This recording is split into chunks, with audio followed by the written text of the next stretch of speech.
Welcome, welcome, welcome. Hi, everybody. We're late as usual, but that's what we do. You know what I'm saying? What is going on? What's going on, my friend? Okay, listen. I had a week this week, man. Like it was a good week, and I'm glad to have. It's not even over. Feedback. Okay, it was a good week, and I'm glad to have a job. But as I'm continuing to say, as we journey on our entrepreneurial journeys, like our quests, it gets harder and harder to like take work life as seriously as your passion, because it's like, oh, I'm called to be this person, to do this thing, to create content about the stuff that I love. And it just makes showing up to work and going through all the motions seem a little silly, right? It's like, oh, what, and I gotta go back here and get in this box. Okay. It's like the clown in the tiny car. You know what I'm saying? Like, let's go skip right back in there.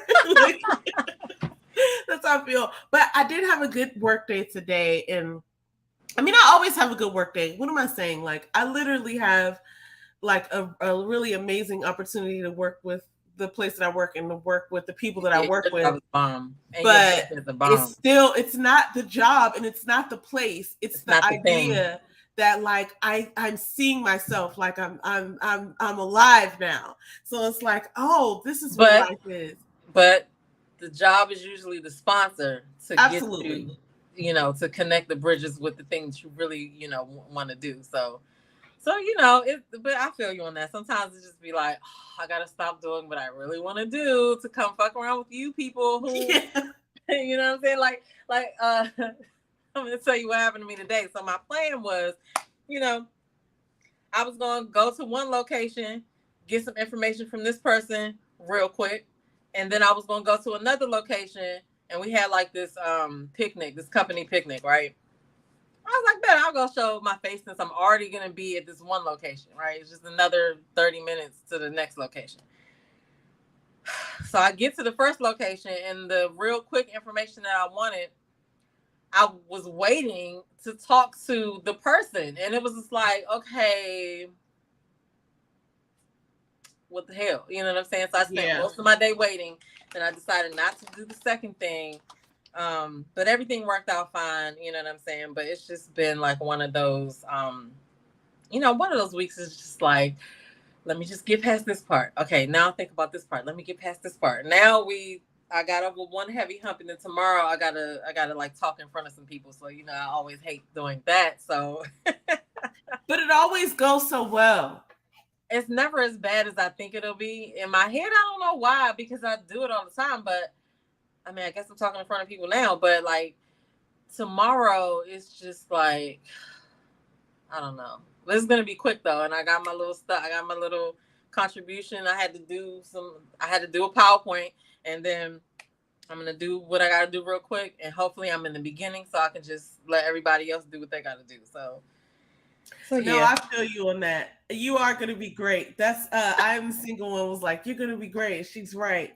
It's so funny how those things happen because, they're probably preparing you for something. There were times, and I know you know what I'm talking about. There were times in my career, like there are times in my work life years ago where I was going through things that I felt like, this is so unfair, this is so silly, like I can't believe this is happening, this is like the wackiest thing that's ever happened, and it prepared me for later like opportunities. It's like, oh, I know how to do this because I did all of that stuff back in the day.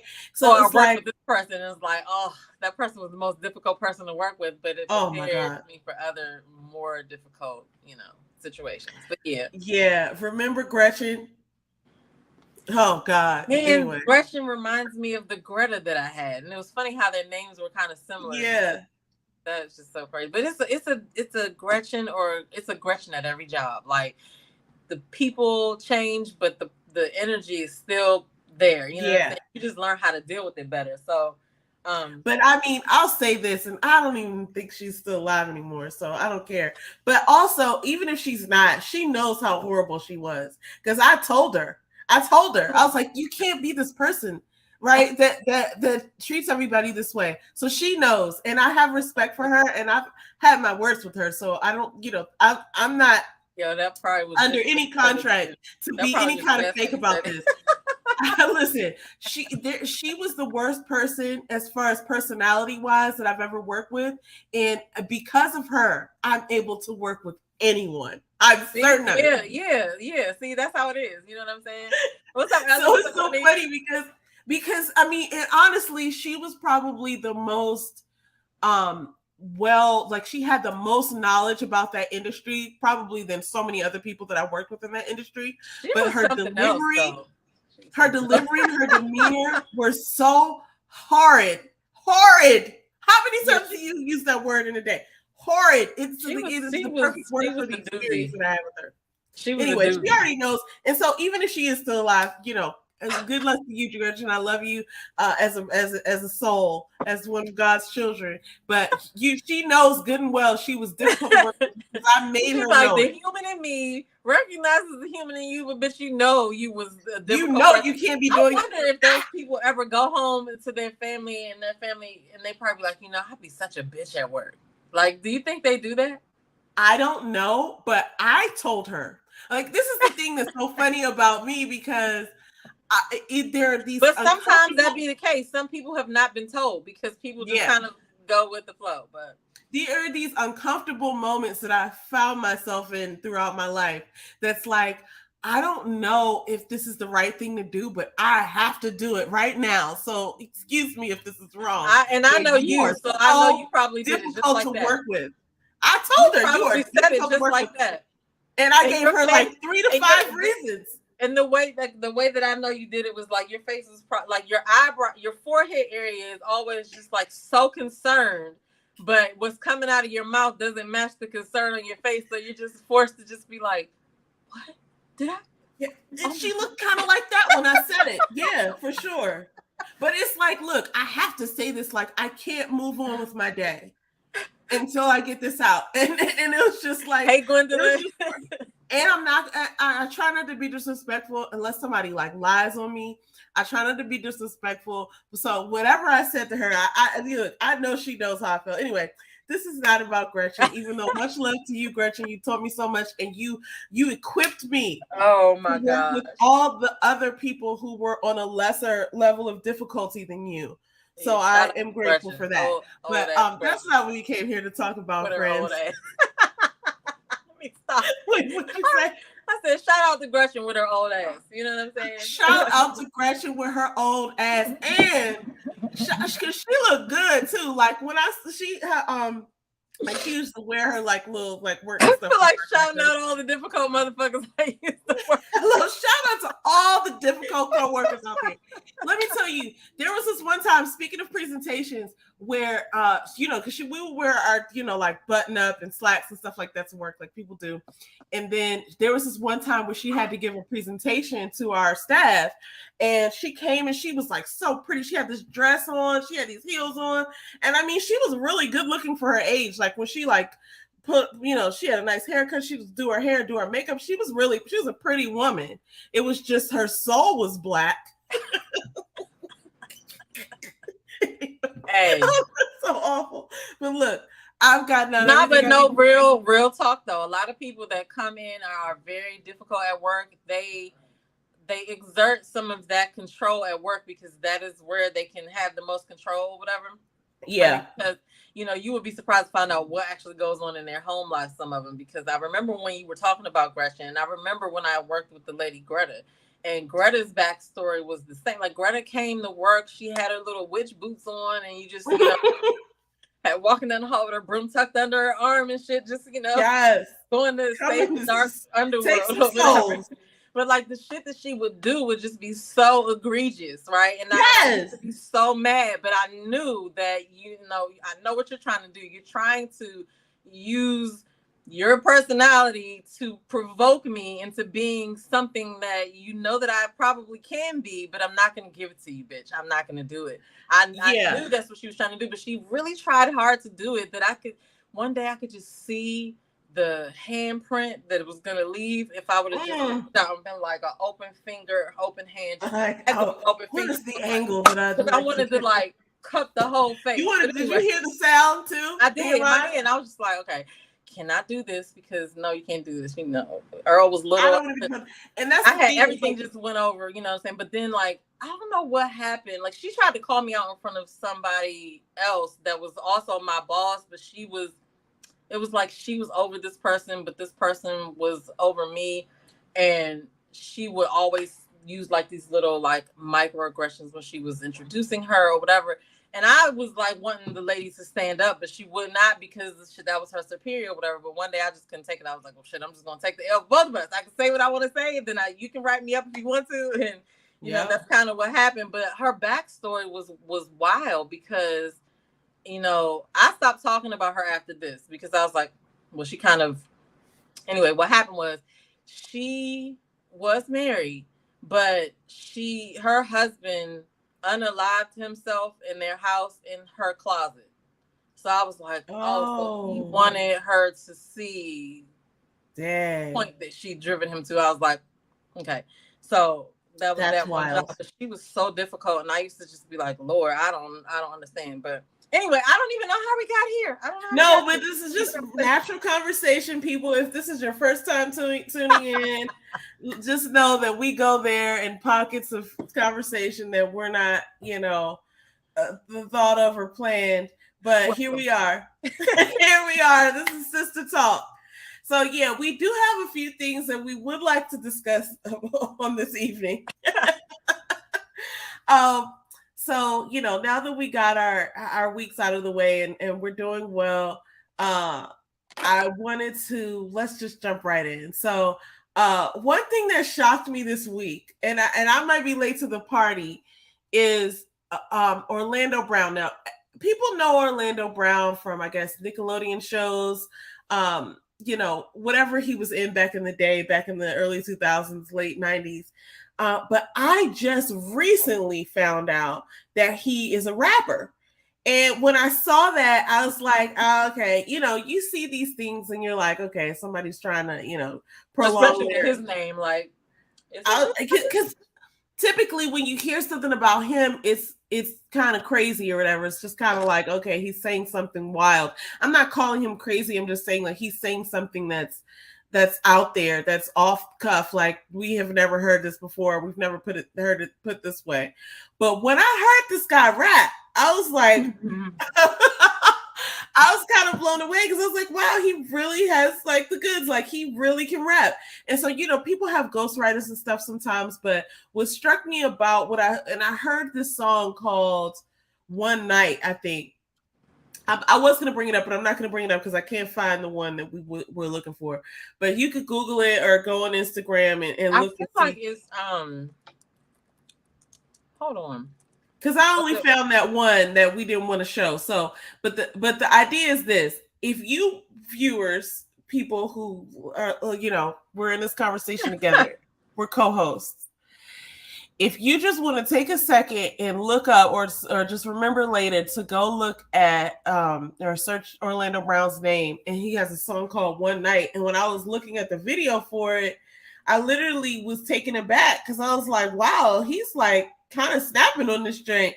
And I mean, I have a tad bit of... Okay, I found it. Okay. Oh, you did? I think so. Well, wait, is it on TikTok? Well, send me the link and I can pull it up, or you can pull it up, whatever is easy. No, I'm gonna send it to you.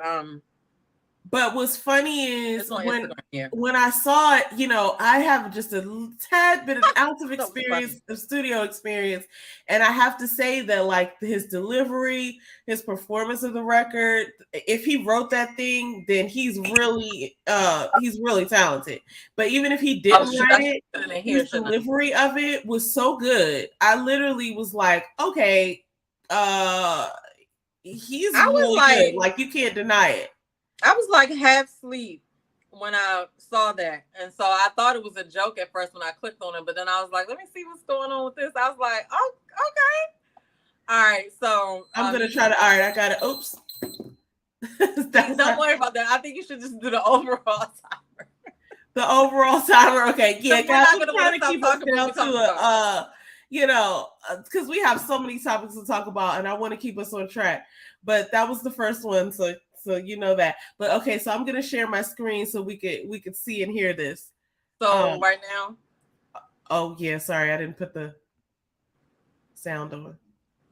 I'm new to this computer. Oh yeah, so it says so everybody just gonna act like Orlando Brown didn't just body this. All right, now I'm gonna play it. Look at you and look at me, little nigga.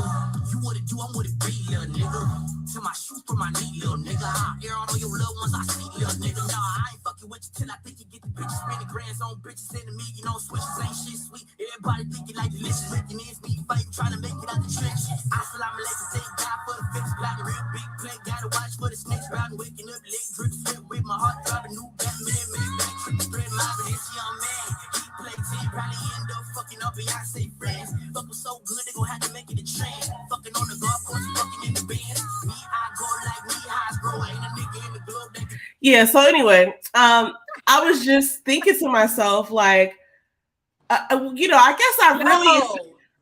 I'll say this. I guess I really expected to see some BS. I was like, oh, this is going to be like some comedy hour type of thing. And then when I heard him like actually catch the beat. It was pretty good. When I heard him actually catch the beat, I was like, oh, what is this? Then I listened to the lyrics. So I was like, this actually makes sense. Like, I was really shocked. I'm not going to lie. I was really shocked. What was the song about? So he was just... What was the song about? He was talking about one night. Oh my God. I heard Delicious in there. I got to go back and listen again. But I was like, okay, he did. Everybody said, yeah, he has a really good flow. He was talking about, like, I guess a story about a night that he had, and he was just talking about like some of the conversations that he was having, and it was a story. Like, songs are like that. I didn't know he could rap though. I mean, I feel like that was good. But I mean, it really was. Like, I was shocked, and so maybe my bar was a little bit low because I was expecting to see some like, Orlando Brown type of thing, if you know what I'm talking about. I was expecting him to like be saying something wacky or whatever. And then I saw that and I was like, wow, like even if he didn't write it, I was like, he delivered it very well. So I was like, I feel like that was good. But what I will say about Orlando Brown is that, like, we have no idea what the hell goes on in that world that they're in. You know what I'm saying? And I feel like a lot of people it's easy to label people like that they've lost it and that they're crazy because it's believable, right? But it's like, this is just my thought, is that it's probably because some of the shit that happens there is so unfucking believable that we never believe the truth that they told us. You know what I'm saying? Yeah. And so when he goes out here and he says stuff like this, I feel like it's truth laced all in what he's saying. He might just have the shit mixed up or just coming across and saying it right, or he could be saying it exactly how it is. How it happened. And it's so true. Fucking ridiculous to our ears, I agree. Dave Chappelle said something similar when he was on Inside the Actors Studio years ago, when he walked away from Hollywood and went to Africa, and he was talking about, and it might not have even been Inside the Actors Studio, but that's for some reason what I remember. And he was that sit down with that I can't remember that guy's name, but I know what you're talking about.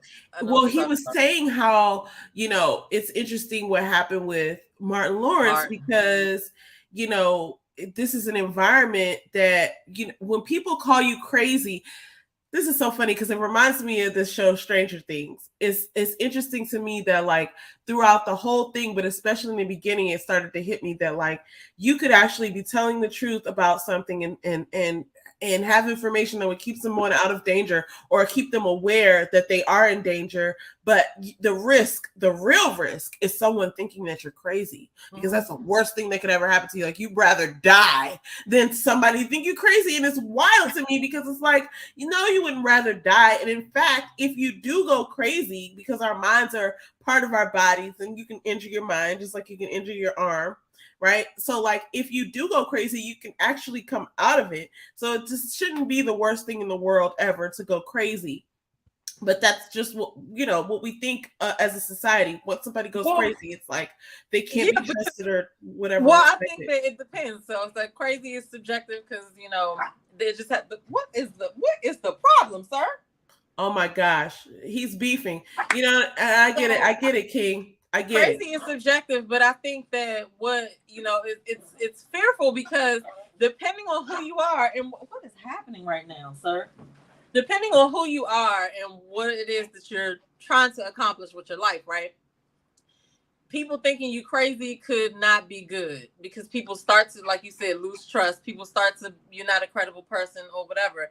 And so, when you listen to somebody talk about something, the first thing that people do is go to see if they, are they some wild conspiracy theorists? Like, have they been looking up researching bottle caps for the last 10 years, and they come out with this theory, right? And so it's like so that's why it's so easy to keep us all divided in thought, because especially now, like, you can go on the internet and find a story to support any claim that you wanted to do. You know what I'm saying? I want my dog to wear t-shirts every day, and here's scientifically why he should. I bet you there's something out there. There's something out there to grab onto, but it also can get people to do things like, try and overthrow the government. So it's like when people, listen, let me not make it's crazy because, okay, you would be surprised at the mental capacity of some people who are leading the government. You know what I'm saying? Mm-hmm. But it's just for sure that even came up. I mean, like with these things in Hollywood and stuff, we have no idea what the fuck is going on. But only thing we could do is try to have it make logical sense to our minds, right? Yeah. Because if you don't have, proof of certain things or whatever, then we can't really subscribe to that because we can't prove it. But logically, this makes sense. So if you have a group of people who are, they're pretending for a living, right? That whole like selection of people that's what they do. They get paid to pretend. So I mean, I wouldn't think that they would just only pretend in movies. Like, I feel like you got to practice somewhere and see if it works, right? So like, it's easy for them to, whatever doesn't logically make sense to the regular masses, then we'll just keep them going with that, because I just don't believe that all of these people have like lost their minds, because there's a lot of people that are like Orlando Brown, right? He just exactly. And it seems to be an environment that pops out these people who have had similar experiences. That's all I'm gonna say. So it's maybe not the people, maybe it's the environment. So I agree. Well, yeah, I agree. So like, I just feel like we have seen so many things up to 2022. Like, I would not be surprised if just when you think stuff gotten as crazy as it can get, there's something else happens and you like, oh no, my gosh, no way. But I mean, it's what a time to be alive. I know. All right. So listen, because we have a couple of topics that are probably going to take us a second. So let me just go ahead and get this one knocked out. Normally I would bring this up at the end, but I wanted to talk about something I just learned about, which is DC Radio. And actually it's a streaming sort of site, but it's obviously radio. It's called DC Radio. You can get there by going to dcradio.gov. And it's something that Mayor Bowser had something to do with, where they, offer opportunities for people to come and produce their own radio, like shows and interview different people. So they like to center the content around artists, but you can listen online, you can listen live, you can listen from anywhere in the world. You don't have to just be in DC. But I thought it was really cool because they talk about like the local musicians, they talk about like things that are happening in the city and and around the city in the DMV. And I just thought it was really cool because I haven't heard of anything like this that allows regular people without like equipment or a studio space to come and produce. Like, you could come and produce content there, and it's geared towards people who are in this area, who have something to say or want to do an interview or, things like that. So I just thought that was really cool. They just celebrated their 5th anniversary on, I guess, Monday? Was Monday the 19th? I don't even know what it is these days. They just celebrated their 5th year anniversary. And I know some of these people, like, obviously everybody knows who Will Downing is, but like, I've heard of Marcus Johnson. I feel like I've met him a couple times before. I think he used to do this spot on Fox 5 about the Redskins. Familiar. Say again? I think he do look familiar. Yeah, I think we know him. And I think Shout out to Marcus Johnson because sir, what is that thing that Keke Palmer said, sir? I'm sorry to this man. I feel like I've met him a few times. You ever meet somebody and been like, "Oh, nice to meet you," and they're like, "I've already met you before." Like, Okay. this is the first time I've met you, and I feel like he's one of those people because it's not like no disrespect to him. Remember when I did that to our cousin? Oh, don't say it. Don't say it. At the funeral, I was like, congratulating him on how great he's saying. He's like, because I'm your cousin. In my defense, this is a cousin that I hadn't seen since we were all exactly really who you're talking about.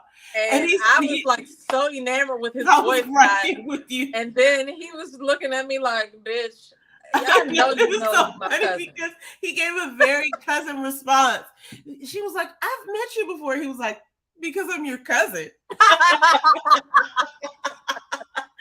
He was like, I just live, I was like, oh my God. I don't see you all the time, but like, yeah, that would make sense that you know me because I'm your cousin. And I was laughing. Oh man, I think it was so funny. But anyway, I wanted to give a shout out to them because I think it's something that, we all go through our lives and we don't know what's going on around us a lot of times. So I just we like to use this platform to shout out people who are doing like amazing things and especially things in the DC area. So when I found out about this, I was like, yo, I got to say something about this because I'm going to start listening to them. And I think it's just a really good opportunity for people who might be out there who are working on their content. This is another opportunity for you to produce, to learn different things, to meet people in the space. So yeah, that's tight. Yeah. So, okay. Enough about that. Go ahead. No, I was saying check that out. I'm gonna look into that too because I wasn't when you sent me the link, I wasn't following them. So I'm gonna check that out too because I did not know. That reminds me of like the podcasting spaces, like like getting a studio and decking that zone out with different rooms and like renting it out to local content creators to come in and create their content. Actually, that brings me to somebody else who I'm gonna shout out next week. Now that you said that, one of my friends that I went to high school with, she has a space. I think it's called Camp Space, but I'm going to bring up all her information. If I can do it, I might bring it up right now. But she used to have a space. Her space used to be used for like people who were working remotely, but co-working space. Yeah. So then she switched it out for content creators. But you know what? I want to give her a proper feature, so I'm going to feature her next week. It's at Hyattsville and it's a beautiful space, and so I'm gonna give her a shout out next week. And so I'm glad you said that. So anyway, all right, listen, because we need to talk more about that offline. Okay, all right, moving on. Absolutely, and we need to probably go out there and I need to say what's up to her because I haven't seen her in a minute. But we're online and stuff. So anyway, all right, listen, we got a lot of stuff to talk about. Number one, I should just get this out of the way too. If anybody didn't see Kanye West on Good Morning America, he admitted that Sway was indeed right 10 years ago when he said, "You don't have the answer, Sway." I think everybody remembers that conversation where Sway was actually saying to Kanye that like you should just get your business together and sell your products or your shoes and your fashions like direct to consumer. And he was like, you don't have all the answers, Sway. How, Sway? That's a meme. That's where that came from, right? That's where that came from. And so today Kanye West was on Good Morning America, and he was asked so now that because if anybody doesn't know, last week Kanye pulled out of his contract with the Gap, which caused Marcus to move, which a lot of people don't.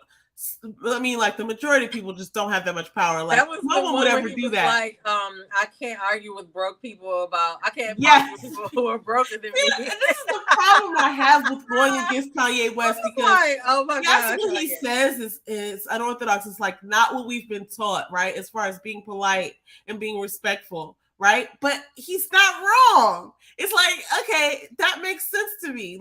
He said to me to say what he said. he said something like, I don't have it verbatim, but he said, I'm not going to argue with people who are broker than me. I'm not going to argue with people who are broker than me about money. I was like, wait, what? Complete sense to me, right? It's just like you're talking to somebody who's not a chef about poaching an egg, and they're telling you, oh, you need to do it like this, turn the heat all the way up. And it's just like, you don't even know how to like make a peanut butter sandwich. Like, why am I talking to you? So that's what it meant to me. Because it's like, I'm not going to talk to people who have less money than me about making more money because I'm the teacher here in this conversation. Right. So like, it made complete sense to me. Would I have said it to someone like that? No, because I kind of like, don't it made sense to I me. don't know what the video was or what they were talking about. Were they talking about like people like who are investors, or were they talking about like customers and consumers? Because I don't want to talk to you. Shit, if I'm broker than you, which I'm broker than Kanye, I don't want to talk to you about making me pay more money. You know what I'm saying? So I don't know what the video was about. Or whatever, well, so from what I gathered from the video, and I only saw like a 5-minute clip of that. Well, what I gathered, she's a person, she's asking about why did you pull out of this deal? He was talking to her. It's uncouth, right? And I don't even know really if he was directing his comment toward her or if he was directing his comment toward the people who worked for where he pulled his money out of, right? Because it's like, if you think about it, if he pulls his money out of the Gap or if he pulls his money out of Adidas, like the people who are having that conversation with him, like the board people, they're not billionaires, right? Like they just work there. Like they're you're not talking to the head of the person you're not talking to Jeff Bezos, right? Like right. And obviously there's a different company there, but I'm just saying, like, you're not going into a meeting with Jeff Bezos, you're going into a meeting with the head of the CFO or whatever. And so no, you're not getting ready to tell me what I'm about to do. And once you get to a certain level, like a contract doesn't even matter sometimes, because it's like you can always get out of a contract if you have the right lawyer, if you have the right loopholes. Like you just, you know what I'm saying? You make your own decisions. So you're not going to be sitting there like, oh man, I can't do this. And that's one of the things that me and James were talking about earlier. Is so funny how your mindset really sets the tone for your ability. Because if you sit there and say, I can't do this, or there's no way out of this, like, there it is. Okay, you're right. But that is so simple. People don't realize something that simple. Like, I mean, you can say this in a whole bunch of ways, the power of, or what do they say? The power of life, or the power of tongue. Right. Life and death. Life and death versus the power of the tongue, or speak these into existence, or like things like that. Like, it seems like something so simple and cliche, but like that's the very first thing that you need to start doing, or to stop doing, is that negative self-talk. Like even little things like, oh, I'm so stupid, oh, I'm so dumb, or I can't do that, or whatever. Like always just like practice saying something positive in place of it. And I mean, because I'm telling you, you don't understand how powerful your mind is. And once you start, like, you just automatically start going to the positive side. Like, I ain't got time to be focused on the negative stuff because I'm always thinking about how great everything is. So, absolutely. And I believe 100% wholeheartedly everything you said. I think it's a practice. I think we're always going to be, in the space of practicing that, because it's still, even when you say something, every moment, it's not even like, I might feel great this morning, but then something might happen to take me off of my square, and then I have to remind myself and be like, nope, you know what? This is I'm still here. This is still okay. You know what I'm saying? Like, I can't focus on that because somebody's trying to distract me, or something's trying to distract me, and I need to be focused on these blessings that's coming, or whatever it is that, that like I said before in another video, it opens your eyes to different stuff. Like you might, if you get up focused on how you're late, and how because you're late, this is Susan's fault, and whatever, all those things strings together a negative train of thought, and by the time you get to work, you're ready to punch somebody in the face. You know what I'm saying? Yeah. Versus just so as soon as Gretchen walk up to you, versus just chilling and just being, and like not really worrying about the shit that you have no control over anyway. Like you spent all your time coming into work thinking about something that's out of your control anyway, and now it's changed your mood. Like fuck that. I'm not giving that shit that power. If I can't look, everything and this is gonna sound crazy too, but everything that I need to happen happens when it's supposed to happen. Like, even if it's something that, like, you know, I might have a really hard day ahead of me in the way of, you know, so many things back to back on top of the other things that I have to check on or remember to check on, right? And it never fails. I don't even worry about, like, I do write stuff down, but I don't even worry about if I feel like I've done a great job preparing myself for whatever day is coming. I'm just like, whatever I need to know, I'll know. I'll figure it out. You know what I'm saying? Yep. It never fails. I'll get an email to be like, oh, bitch, you forgot this, or oh, remember this, or whatever, and it be right on time. You know what I'm saying? telling like, you one thing. When I sit back and look at the day, I'll be like, everything went like it was. How did you get that didn't have to trip. Now I gotta say, God has a lot to do with that, because there are times where I literally don't know how I put something together, like it was almost impossible, but it's like God just comes right in and just fills the gaps. Like, so what's funny is, like, you got across this valley. I don't know how you looking back, like, I don't even know how I did that, John, but we all over here. Haven't you had times where you got an idea or a reminder from your brain right when you needed to, like, oh my God, I need to check on that. And if you hadn't done it at that moment, things would have gone like poorly. Like, I literally have had those moments. They've taken me through my whole life. You know what I'm saying? But that's why I just like the baby in the I-beam. You know what I'm saying? The baby crawling like, across the I-beams. He don't care. He just having fun, but it's connecting each way. And that's what I'm saying. Like, I don't have time to spend on no bullshit. You know what I'm saying? When I could just be focused on all the great things that I want to do, because that is not enough time in the day to even do that shit. I'd be like, oh, dang it, I gotta go to work, but I have all these things to do right now.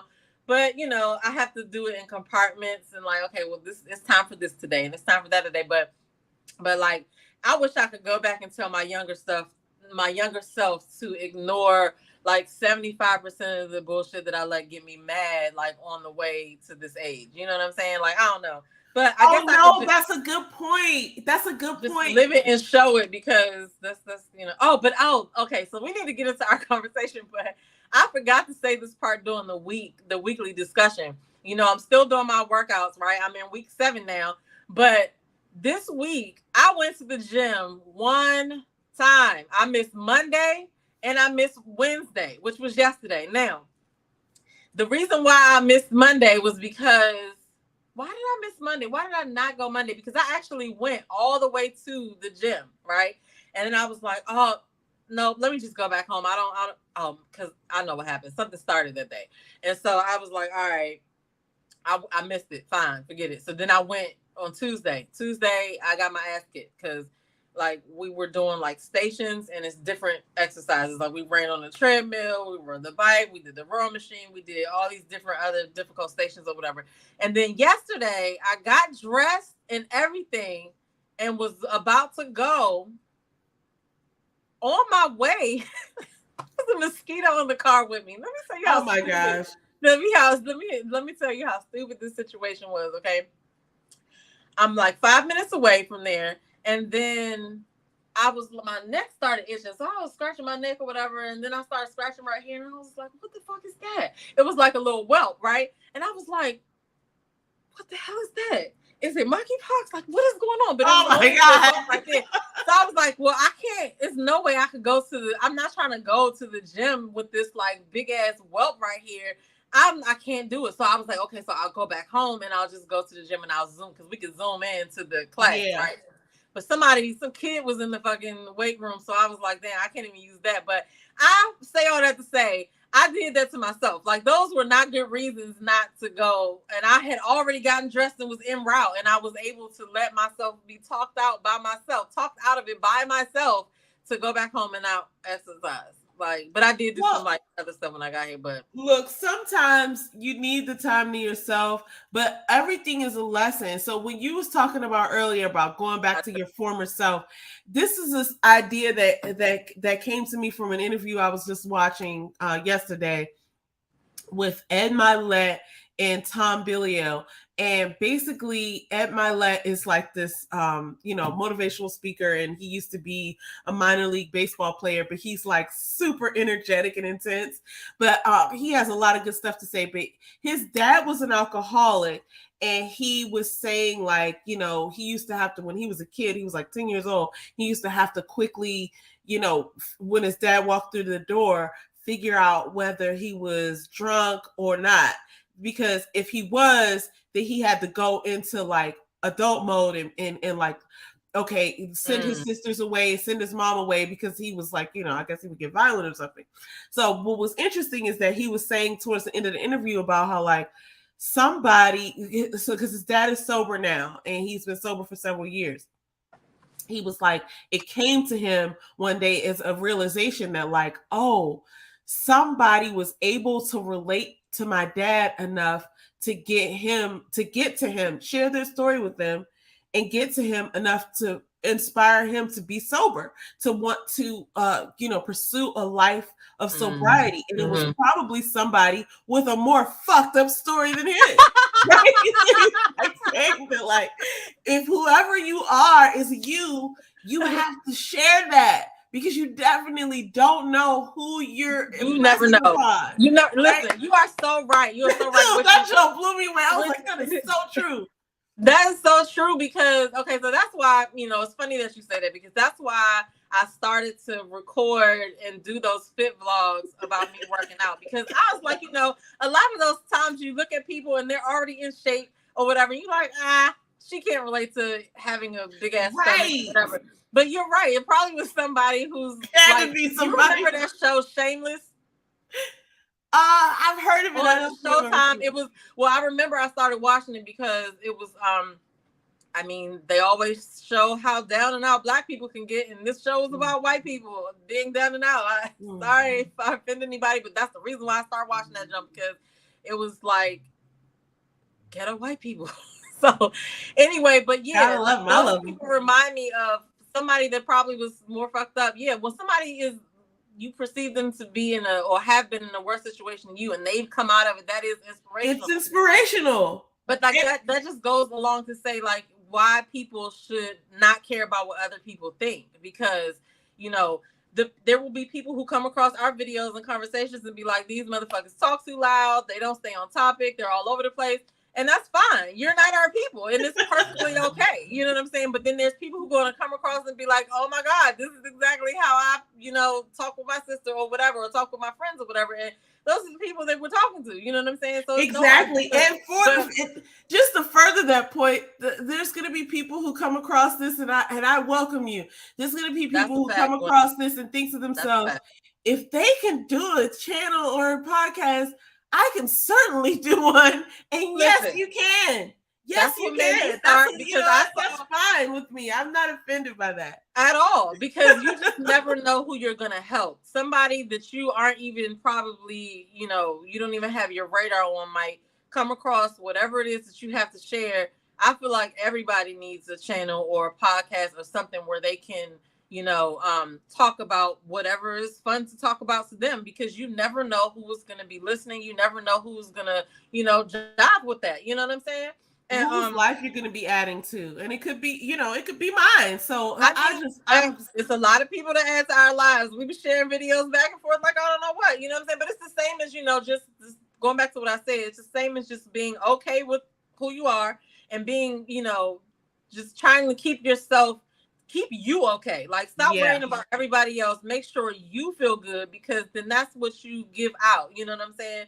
And isn't that the goal? And so another thing you said earlier that I wanted to tap into also was like, I am in this state of these pockets of the day. It kind of has to do with what I talk about, or what I'm about to start talking about on my channel. And yes, I'm a unicorn, but like taking advantage of different pockets of the day. And I do feel very much sort of like not stuck, but like transient in between a 3-day period. Like I feel like I wake up in the morning and I'm within the 3 days. Like it's not a 1 day at a time type of thing. It's like I'm maneuvering between a 3-day period at all times. I'm suspended in time within a 3-day period. And when I wake back up, it's going to be 3 days later.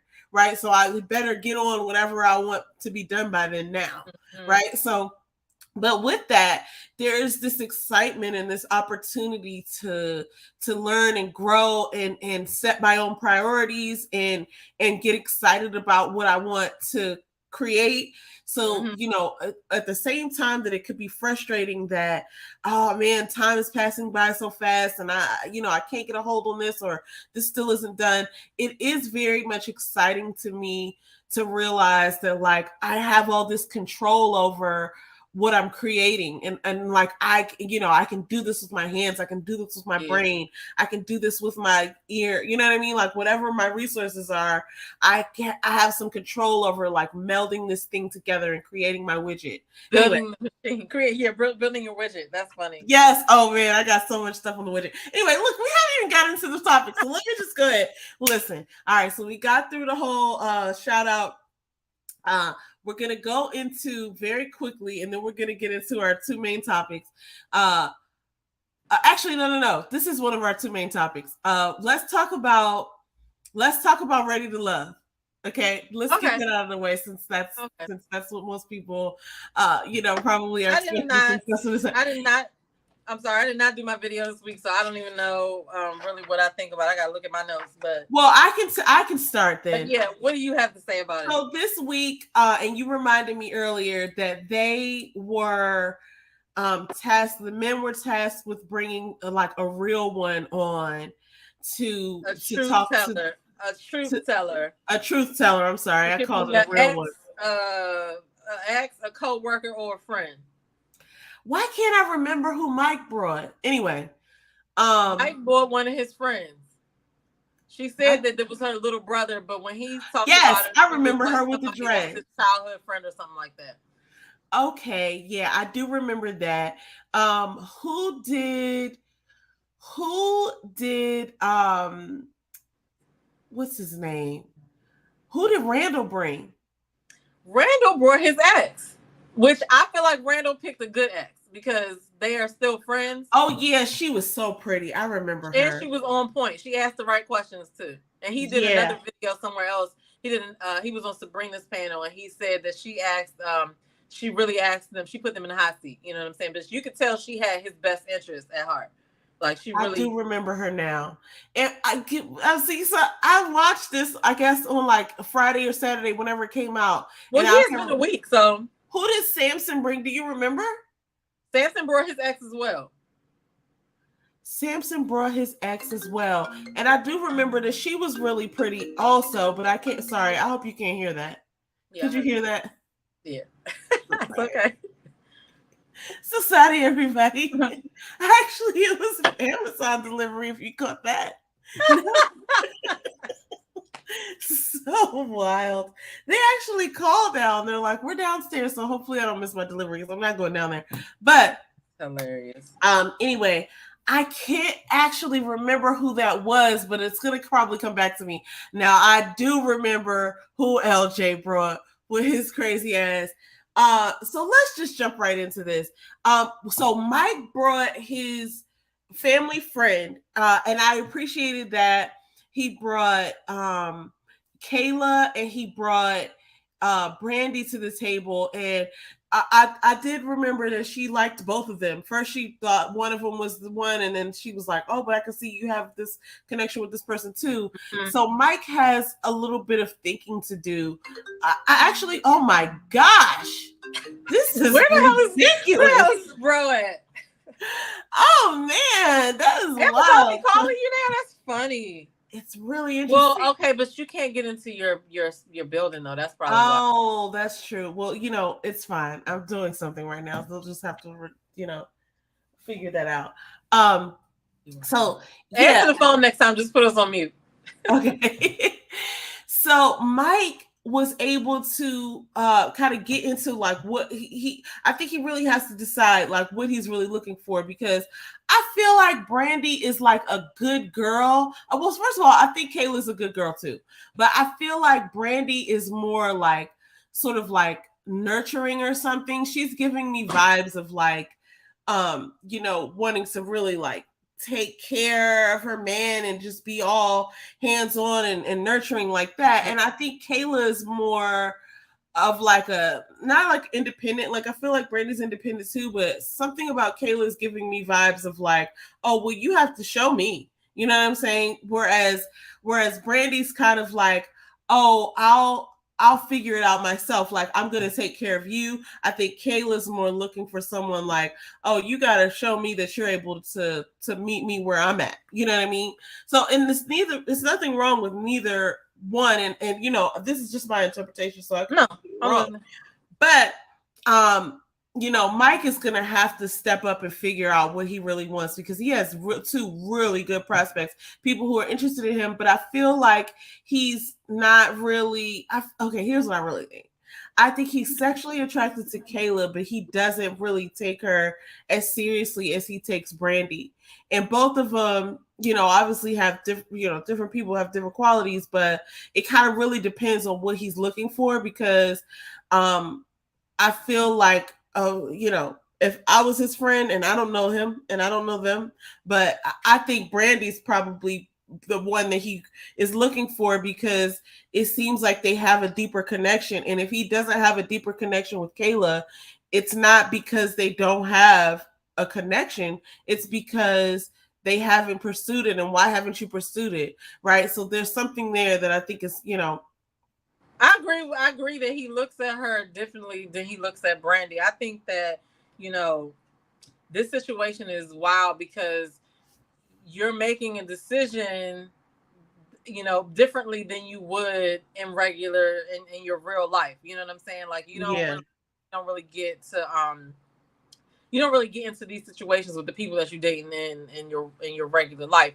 But I think that, both of them are beautiful. I really think that he thinks Kayla is out of his league, and he can't believe that, that one. I don't know. I just think he thinks Kayla's out of his league.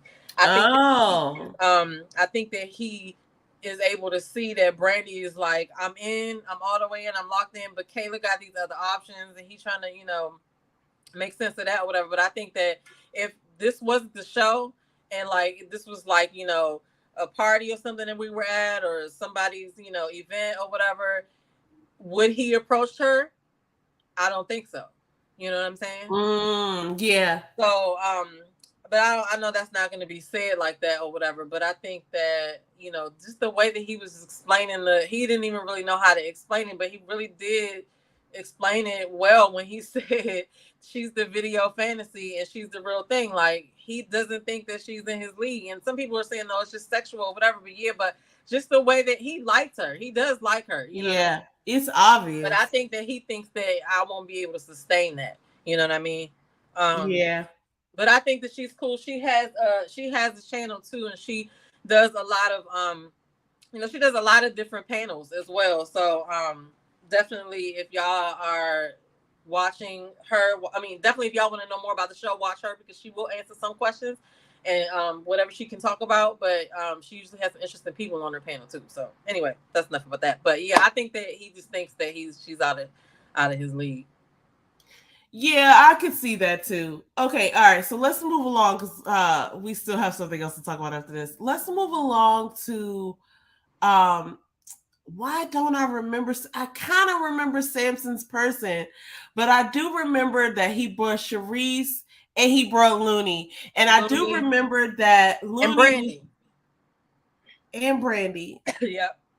I do remember that Looney was like not here for it. She was like, because I remember Charisse was going like in, like Like she was answering pageant answers. She was ready to go. Yeah, she She like, was "What?" like in it. And so, But- you know, for that reason, I'll go back to my former statement and just admit that I was wrong. I'm on my Kanye right now. I'm sorry to her type of shit. Like, I was wrong. I do think her and Samson have a connection, Charissa Sampson. And I feel like she's really trying to seal the deal now because she sees that he's like a viable bachelor, like not even just a bachelor, but like he has something to offer. Right. And I don't think she really took him seriously at first, but then once it's like obvious that like, oh, he's like an established intelligent man, right? Like now she's all on it. So she definitely brought the sauce as far as like trying to sell herself. She was like, she came to a job interview. Well, yeah, these things are funny because she, you know, I think she was interested in him at first, but like the way this show sets it up is that eventually, like at first it's the women that the men are trying to get their attention, and then on the back end it's the women who are trying to get chose. You know what I'm saying? Mm-hmm. But with this situation, you know, Charissa's older, Samson's older, and Brandy and Looney are a little bit younger. That's exactly what Charisse was supposed to do to let Samson know that she was serious, because you see how he took it. You know what I'm saying? Yeah. And she knew exactly what she was supposed to do, but that also showed that she's willing to be that kind of, she's softer for Samson. You know what I'm saying? But I thought Looney's comment was funny as hell. She was like, I ain't fighting for nothing. No, Looney's low key, like hilarious. Hilarious. Like, yeah. She's hilarious, but you know, I am concerned that we go get to LJ in a second, but I don't know if she's making any other connections, because I don't think her and Samson are a connection and I like Looney and I would like to see more from her, but I think that her connections are gone, because like I think she had a connection with Justice perhaps. Yeah. And so now it's like more connections. She's dwindling down. But anyway, all right, let's move right along. So why is it slipping my mind with Katie and Swayze? Oh no, I don't know how that slipped your mind, because Katie and Swayze brought her to talk to his friend. She was nervous when she got there because she didn't want him to do her like he felt like that he did, like she did him. And I said, bitch, because you know you was wrong. That's the only reason why you feel like crazy walking up in here, because you know you was wrong. But they didn't. They wasn't, you know what I'm saying? But that hopefully that told her, just chill out. Just chill out. That's all I'm saying. It wasn't a problem with talking about it, but it was the way they went about it. You know what I'm saying? And it was, and she did not want to be treated like that. I had to explain this to your mother because she didn't understand why Swayze walked out of that former situation with the friend. She would not understand. And I said, what are you talking about? I completely understand, because he was about to lose his cool because here's somebody talking about him. You need to put some respect on my name. Like, I have a baby with a black woman. My baby is black. Like, my child is black. Like, don't tell me I don't date black women. And a person shouldn't have to go to that defense. But I understand why he walked out too. But only people who are willing to walk away from a fight would understand. So your mother would not walk away from fight. Never. No, but no, anything else would have been. He didn't have any way to defend himself without looking worse. Without looking crazy, because you know, once you jump out there and get upset, and now you're reacting to the, you know, disrespect. I'm for lack of a better term right now, because I'm not saying like she outwardly like tried to disrespect him, but like I think he felt disrespected when he met her friend, and rightly so, because they plotted on him and on camera. On camera, and then tried to hide her hands to say like, oh, why are you so upset? It's just like, because you just pulled this out of me, like you just provoked this whole situation, and now you're gonna act like I'm crazy, gaslighting. So then I just feel like, okay, I would have probably wanted to get out of that situation too, because Swayze kind of strikes me as the kind of guy who's just like out to have fun. When they went out to do the archery thing, he was so in his own world. He was like, you know, really like shooting the archery, like he wasn't thinking about, you know. I mean, because he's a firefighter, so I can see that everything else that he do that's not work, he probably just, you know, goes full on play hard, because he's a firefighter and a paramedic, I think. Yep, firefighter. They are the first responders, and they have to, you know, see all kinds of stuff. You know what I'm saying? So I would imagine, you know, I just feel like you know, and I don't know what his friend ended up saying, but I feel like he probably was like, yeah, you need to watch out because she's okay. So he said his friend's name was Ish, I think, but at the end he ended up saying, you know, yeah, I can tell something wasn't right. Y'all had a disagreement or something. He was like, yeah, I'd wait on that. You know what I'm saying? Yeah, don't jump all the way into that. Oh yeah, because I remember him now. He was like, yeah, he was talking about how it seemed like there was a lack of respect. I remember him saying that. I remember his friend saying that, like, yeah, not in the relationship, but he said to him, like, yeah, I could see how you could feel like there was a lack of respect because of whatever had happened. And she came off kind of a little attitudinal too, which was like the guy wasn't giving that. I remember the guy, and I remember I remember his face and everything now. And they ended up talking about that in the end at the men's deliberation. And Mike had to end up chiming in about the way that she comes off. It's her communication style. And it seems, can you hear this fool in the background? Hey, okay. King. He's wrestling with his toy, but he's really, I guess he's talking shit. But anyway, they basically was like, you know, her style of communication is not, it's immature, and it's like, you know, you're rolling your eyes, you're doing this, you're doing that, and people can't really get to have a real, just, you know, like, chill out, have a conversation, you know what I'm saying? And that's the problem with her, because it's not just with one person, it's the experience that everybody's getting, that you know, it's okay to have that, you know, banter back and forth or whatever, but at some point you just got to be able to have a conversation with the man so that y'all can connect and not be doing, like, you know, like petty stuff. She strikes me as the type that would, like,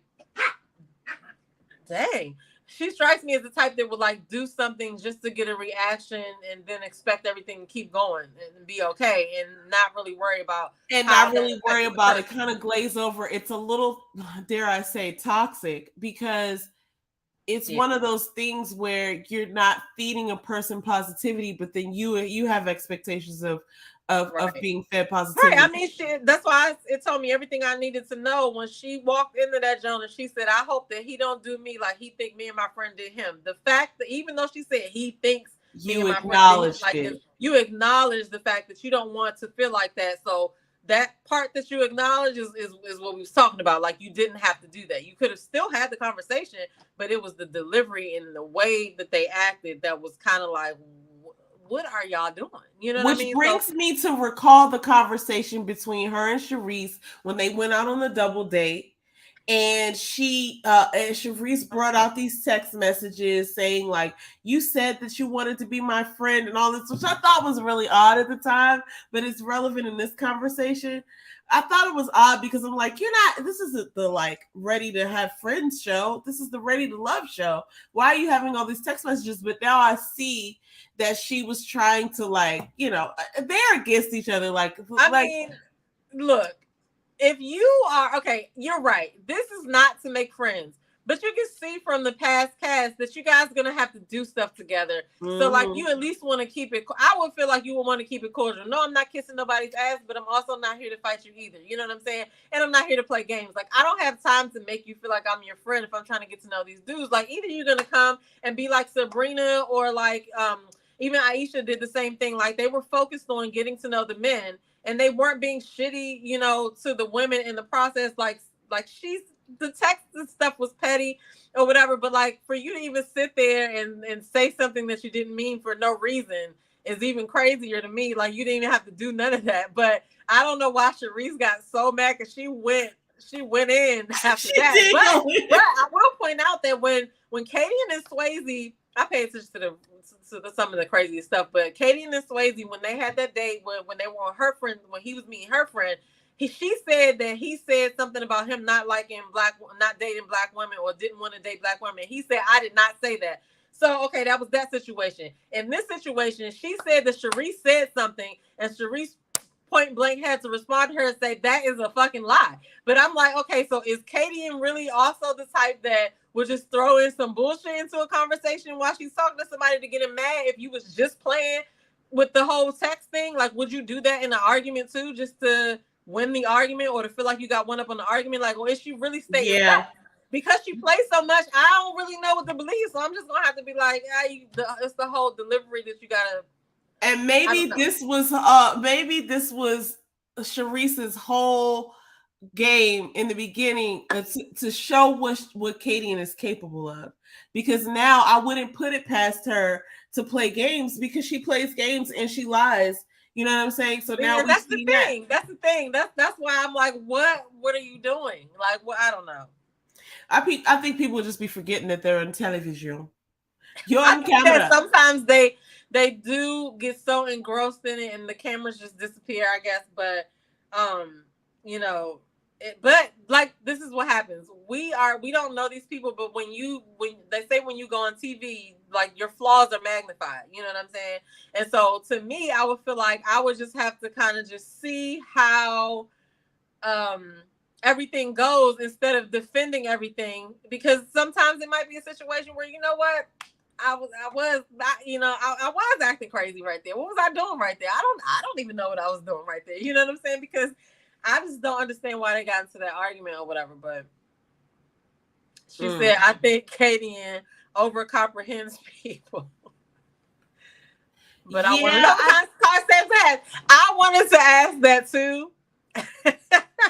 What kind of car does he have? Why do I remember? She said something that Kadian said.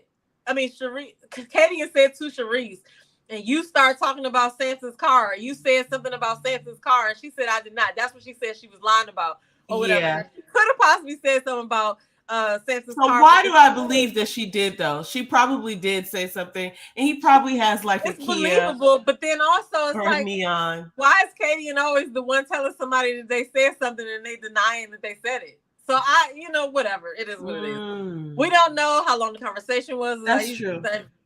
Only based off of what we've seen on TV. I don't know why Sharice went and took it to 1,000, but they had it out on that, and so I can't wait to see the reunion because they've already filmed the reunion. So now look, I'm gonna I don't remember. Look, I love all these people, and Randall's cool now, and he's from the DMV, so I really should be focused on him, but I'm not because I'm not. I just don't even remember who he brought. But he brought Kayla real quick. He brought Kayla, Trinika, and Jamala, and Kayla was the pick. Okay, go ahead. Who did he bring as his truth teller? Oh, his ex. But they said that they shouldn't have been together. They should have just remained friends. Oh, right. I remember her. I remember. Yeah. And she said that she liked who? She said Kayla had calm energy, soft energy, and he was like, you need that. And he was like, Jamala, when she asked the question about what they could, she asked them a question about their goals or something, or right, and she didn't answer the question. She talked about her based off of him, what she would do for him or whatever. Right, and Kayla answered the actual question. Yeah, and she didn't think Shanika was. I think she didn't think Shanika was being real or something. Yeah, like genuine. I can't remember. I do remember her because she was really pretty, and I liked her hair. Yeah, she said they should have just stayed friends, but I feel like she had his best interest at heart. But it was nothing to see there. That was a good conversation or whatever. But I want you to get to. Now let me get to your boy LJ. What in the actual hell? Like, so LJ brought his, recently. I don't even know if I can say recently, but he brought his ex, who they come to find out they're still involved in sexual ways. And I say still because, Trinika brought up in the conversation, like, so how do you guys know each other? And when was the last time y'all had sex? And the girl said, oh, last month. And she's like, what? It's the beginning of the month. Like, that was less than 30 days ago. We were meeting last month, right? So they took offense to that, and Looney was like, huh? So what was funny is that when Looney turned into the matchmaker, like, so what do you think? What was funny is that when Looney came in, Trinika was like, oh, they're still fucking. She was like, let me get you up, girl. Trinika is so nice. Like, that's her, but she was like, listen. It was hilarious, but okay, here's the thing, LJ. LJ is about to get voted off because he didn't really, I'm seeing that he didn't really have those like strong of connections anyway. Like nobody's like, like heartbroken not to be with LJ, and now he's brought on somebody who is, who he's still involved with. Like, like here's the thing: if you're trying to, I don't know, I'm not even gonna say all that. He's still having sex with this lady, so much so that Trinika asked, like, "Are you still in love with him or whatever?" And the lady was like, "Yeah." And it's like, why are you even here? Why are you even here? We're on a dating show. Did you know we're dating him? Did you know he's over here looking for love? And you're over here, and then to just look at his face and see his reaction, like, oh no, this is not how I pictured it. It's like I wanted to hide that part. Just the look on his face was so like deer in headlights. I was just like, what are you even doing? Like, why did you bring her? This was the worst person you could have brought. You should have brought like the guy from the 7-Eleven who pours your coffee every morning. Or you should have brought like the garage guy who knows your name. Like, you could have brought anybody other than her, because she's just like, you're on. And so here's what I want to say to LJ. LJ, let me look into the camera. LJ, if you're listening, I want to let you know, if you didn't know, this show is called Ready to Love. Ready to Love. And you brought somebody who you're still having sex with. And that really closes the door on you being ready to love anyone else. So you've disqualified yourself now. And so, collect your things, clean out your desk, and security will walk you out because you're not ready to love. No, so that's my thing, LJ, and I love him, and I think he's cool and all, but like that was the death stroke. Like, you just brought on the person who could eliminate you the quickest. Okay, that was a poor decision. I have a couple of things to say. That was funny as shit because you have some points, right? But then, like, me playing devil's advocate, like, for one, at this point in the show, I do think they have been dating for at least 2 months. I want to say they were at the 8-week mark because last week Kayla said they were in the 8-week mark. So yeah, okay, this is the question, right? Like, so I'm single, I'm supposed to be on the show. Like, am I supposed to just stop living my regular life, or am I just supposed to be on the show? Because we're not locked into the in 24/7 with the show or whatever. And so I feel like whether they were still having sex or not was not the question he wanted to be asked. And I'm not going to say she shouldn't have asked it because that's a valid question. You know what I'm saying? Mm-hmm. But I think that in regards to who he could have brought on the show, I wonder if he thought that was the best of his choices based on the people that he has around him. But you did bring up some good points. Like, he could have brought the doorman. He could have brought, his bartender. I don't know, like somebody that he works with or whatever, because that was not the move to do because that girl was still in love with him. But I feel like he already knew that, which is probably why he asked her to come on there, because he knew that she would say good stuff about him. He just didn't realize that they were going to probably go right there. That's why he's like, oh, y'all jumping right into it or whatever. And then Looney just turned into like the whole matchmaker, like she still loves you. And then he can say, I'll never say never. Like, okay, so what I want to say is to the ex, girl, leave him alone, because if he's going to go on TV after y'all already messing with each other and know that you still love him, and he going to say never, to drop them breadcrumbs for her to be like, oh, well, if it doesn't work out on this show, he still can come back to me. Bitch, run, okay? Because LJ is the creeper that I thought he was. He seems like a very nice guy. I'm not going to say he's not a nice guy, but he's got some little he's got some ways there. Let me say this just to cap it off. What's messed up about it is like, women just get cues, and nobody, if you notice, nobody else asked that about even the people who brought exes. But what was interesting about when they came in, and I only watched this once, but I'm recollecting now, when they came in and Trinika was like, oh, y'all already started with drinks. Like, they looked like they were on a fucking date. And it's just like, what did I walk into?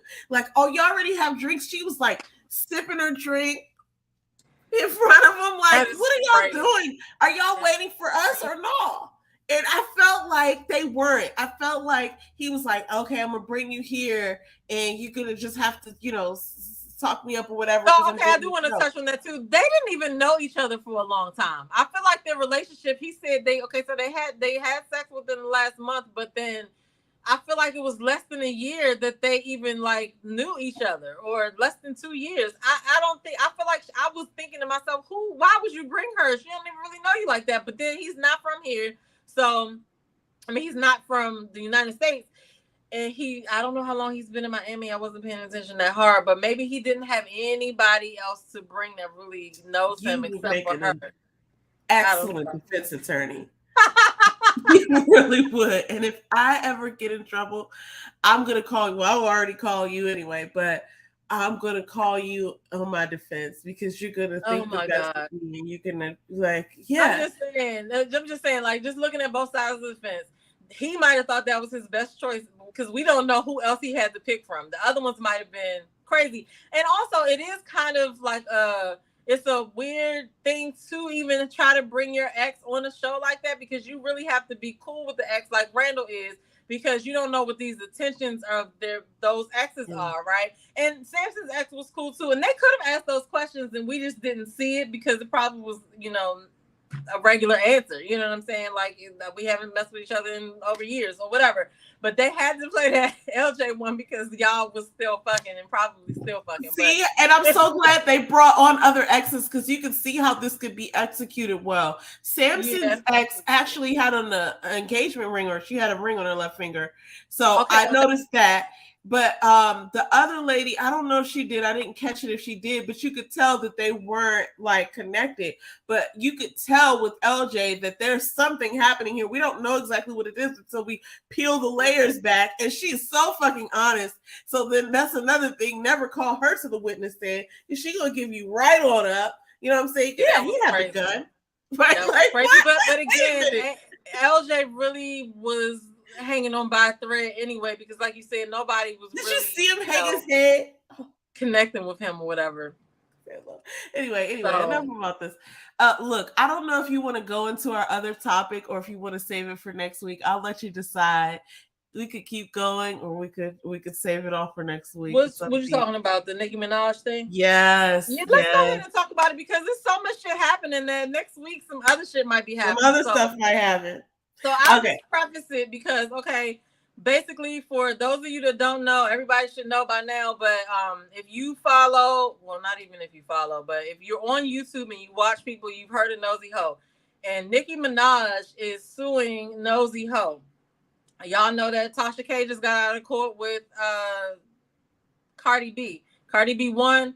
That case is totally different than this one. So I really don't know what the hell is going on, because Nicki went, like on September 12th, she went on like a tirade against a bunch of people. You know what I'm saying? And like everybody was talking about how unhinged it was. And so then Nosy Ho is not for the faint of heart, okay? She will cuss you out. You know what I'm saying? But she's not dumb. And so, but she does say stuff that she says she be having some heat behind the shit she say. I'll say that. And so I guess Nicki got mad about it. I started paying attention to it when Nosy Ho was showing that Nicki was in her DMs, and I was like, that's crazy. So I had to start paying attention. And then everybody started picking it up or whatever. And then it came out that Nicki was suing her. And there's an article in Rolling Stone, but I feel like that article, we could read the article, but I feel like everybody probably has already seen that article. We're just going to give you the gist of what's going on. Hey, Kamisha. Kamisha also talked about this too. Now, so the article is in Rolling Stone. It says that she is it came out on TMZ first. That was where I first saw that. And I was like, oh my God. And then, so a lot of people read the article. So basically Nosy Ho had a video where she said some things about Nicki Minaj and her use of cocaine, the cocaina. And when TMZ, when they posted it, they said the Nicki's statement, well, the title of it was, "I'm no cokehead," and she sues Nosy Ho. So she's gained a bunch of subscribers off of this. She also has she does have, so let me just stop right there though, because I'm going to tell you about what Nosy Ho does and the reason why I think that we can both share our reasons or whatever, but let me get back to the timeline. So it came out on TMZ, and then everybody was reading the Rolling Stone article. It is a real lawsuit. That really was Nicki and her DMs, and everybody started to want to talk to Nosy Ho. So she did go on a couple of panels to talk about what's going on. But if you follow Nosy Ho, you know that she talks about a lot of cases dealing with sexual assault, because she is a sexual assault survivor, and Nicki's husband has been accused of sexual assault. She had the lady who is his accuser on her platform several times, and she was helping her out. You know what I'm saying? So that's what I'm not on her team, but that's what a lot of people believe the reason for Nicki's her suing her is for, because a lot of people have said that she does coke. Like, there's a bunch of videos where people were accusing her last year or whatever, but she does have a video where she says she doesn't do coke. But I don't think they can use her lyrics in her song against her in New York anyway. But it's just a known fact. It's not, Nosy Ho is not the only one who said it. So they're going back and forth about that. But then it came out that Nosy Ho got a lawyer named Bobby Samini. Now, if y'all looked up Bobby Samini, y'all know that Bobby Samini is not a weak lawyer. He, I bet you that Nicki's side did not think that she was going to come with anybody like this was going to be on her side. He's taking the case pro bono. He has done something interesting as well. He's been on Armand Wiggins, and he also was on the lead attorney's panel today for about 20 or 30 minutes. And the lead attorney I think he's a divorced attorney, but he was able to ask him a bunch of questions and kind of get some stuff, out there about what defamation is. And, it shocked me that her lawyer is really out here talking like this, but it is a public case. And he ain't scared. I know he's gonna get a lot of clout off of this, because if he does win, that's gonna be a win for him regardless. You know what I'm saying? But it's still unfolding. And if you guys already, if you're not following her, she does have other content. She is a sex worker, and she teaches people how to be sex workers as well. And so if you want to take the floor and explain to the people what sex working is, because a lot of people always assume that, you gonna get diseases and she out there being a hoe. Most of her shit is online. And so I feel like, even though, sex work is frowned upon, she's been able to come on here and make a living off of teaching people how to get money in a certain way, right? Yes. I do want to go into that. So that was a beautiful explanation of the happenings, the events upon us. I do want to go into the. Sorry. Wait, sorry. I thought you were saying something. So I do want to go into the to a couple of things. So her online name is Nosy Ho. I would imagine that maybe she doesn't want her real name out there, but it was so distracting to me when I was listening to information about this earlier that they were officially referring to her as Nosy Ho.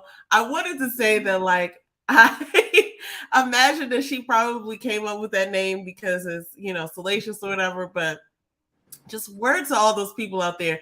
If you ever plan on really making it, come up with something that you would like people to refer to you as. Armand Wiggins said that too. He was like, I would not want to be on TV with TMZ with the name Nosy Ho, but Nosy Ho. If that's my brand, listen, I'm not hating on it. And I really wanted to give, you're right. I wanted to give some light to, what a sex worker is. I think a lot of times we hear terms and we don't really go after the full definition of what they are. And so a sex worker, could be someone who is a prostitute or is a pornographic, film person or whatever, but it could also be a creator of sexual content. It could be a person who takes phone sex calls. It could be a lot of things. And understand that the sex worker industry, the work here's what I want people to understand. I'm not saying it's something that you should aspire to do, but this is an industry that's never gone away, right? Yeah. We saw with the pandemic that several restaurants closed down. That was an industry that I always thought, as a professional in that industry, in the hospitality industry, that I'll never be out of a job because I know how to bartend, I know how to manage, I know how to do this. You know what I'm saying? And then the pandemic came and I quickly saw that I wasn't in that industry by that time, but there's certain industries that you think, are just like solid, right? So obviously like medicine, right? You're never going to be out of a job if you're a doctor or a nurse, or if you have some, some experience there. But a sex worker, let me tell you something. They're never going away. And some of the people that you know, quite a few I'd imagine, are keeping these people in business. Whether it be, what you think it is or not, this is an industry that, I'm not saying it should be respected, or like, I'm not vying for the respect of this, but I'm just saying that like, you got to really think like, is this a person that is to be looked down on because they do this thing, or are they just making a lot of money? Right? I mean, you never know who's doing it either, and because it could be just taking pictures and selling your pictures. It could be phone calls. It could be people are on OnlyFans. You know what I'm saying? People are on OnlyFans. First of all, let me say, people are on OnlyFans. It could be pictures of feet, or I could be. That's what I was gonna say. And you have no idea. Susan, you work right beside Susan. Susan be late at night with her, with her little webcam on, with her little stuff, making money off of that stuff. Hello, and then one of the things that I did think was interesting about Nosy Ho, so funny to say it because it's like, was that, look, she did have a tumultuous past in that, she started out, being adopted, which I'm not saying anything happened to her in her house, but like she had a rough past. She got through a lot of stuff that a lot of people probably didn't have to go through, and she was raped at some point. I'm not saying that happened in her house, but she's a rape victim, and she now does what she does, and she teaches people how to make money in the industry that she's in. So, it's just another person, another human being on the planet that you stand in front of in a grocery line that you don't even know how somebody's making a living, but they're making a living honorably. And so one of the reasons why I'm bringing that up is because I think a lot of the reason why a Bobby Samini, who is a name that catches attention because he represents people like T-Pain and, hold up, I had it up earlier. Let me see if I can find it. Donald Sterling. He has ties with the NBA. He DJ Paul, 3 6 Mafia, like he's a lawyer for so many people. So like the reason why a person of his caliber, was attracted to take a pro bono case like this was because these are his words. Basically, he was like, he respects Nosy Ho. He said he has a lot of respect for her.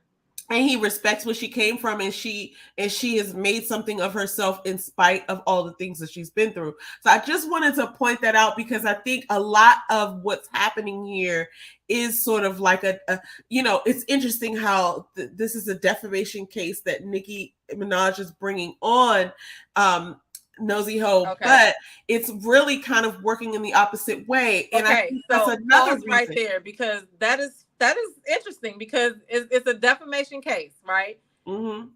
And it's about something that people already been saying, but it's a defamation case, and the statements that they put in about her, about Nosy Ho, are defamatory. You know what I'm saying? And they called her a nobody and stuff like that. So why you suing a nobody? You know what I'm saying? But then another thing that kind of stood out to me, if you read when I was first reading the beginning of the article, and it said, I was on TMZ, and I was like, it said, she said these things about Nicki's son. Well, she came in, she apologized, by the way, too. She did come out with an apology for the things that she said about the son, which that's not even, it can't be included in the case because it's not, she said something about her child, but she came out and she apologized because Bobby Samini, said that he encouraged her to apologize because she ended up saying that she did feel bad. But in that same thing, it said it was explaining what the video was, and it said that she said something about her son, and it said that she called her the cokehead part, but then it also said something about her husband being a rapist. But none of that was. That part was the headline was, "I'm no cokehead."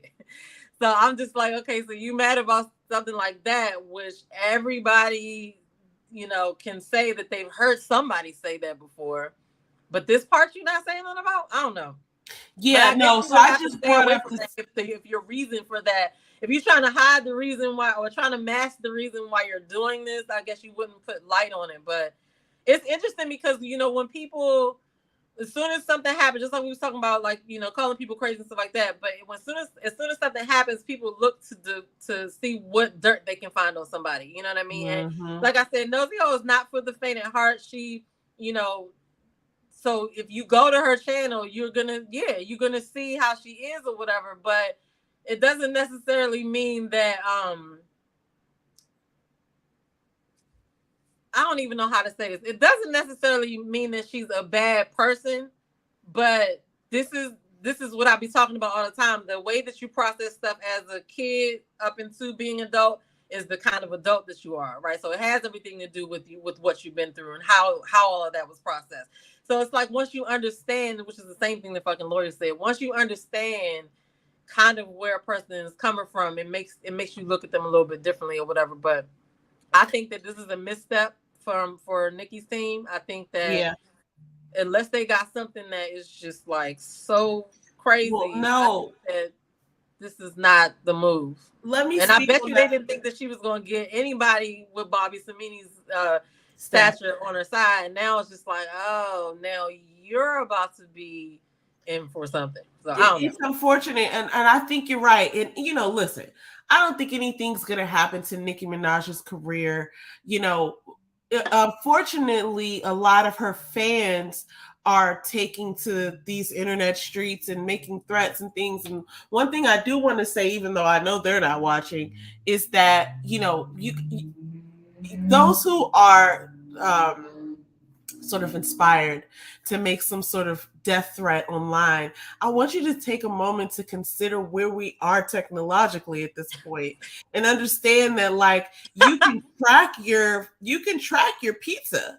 So if you think that you're hiding in between the walls and you're making a death threat, I don't feel good about somebody this. can find you. I don't feel good about this, but I have the McDonald's app and I had a free fry. I put the thing in. I was like, let me go ahead and get my free fry. And it had a little button to say, let us know when you're here so we can bring it out. I wasn't there yet, but I was like 60 seconds away. I was at the light. I pressed, I'm here. And it said, it doesn't look like you're here yet. Try again when you actually get here. McDonald's can see where you are. So this is what I'm saying to those people out there who might be having an itchy finger towards, making a threat on someone's life.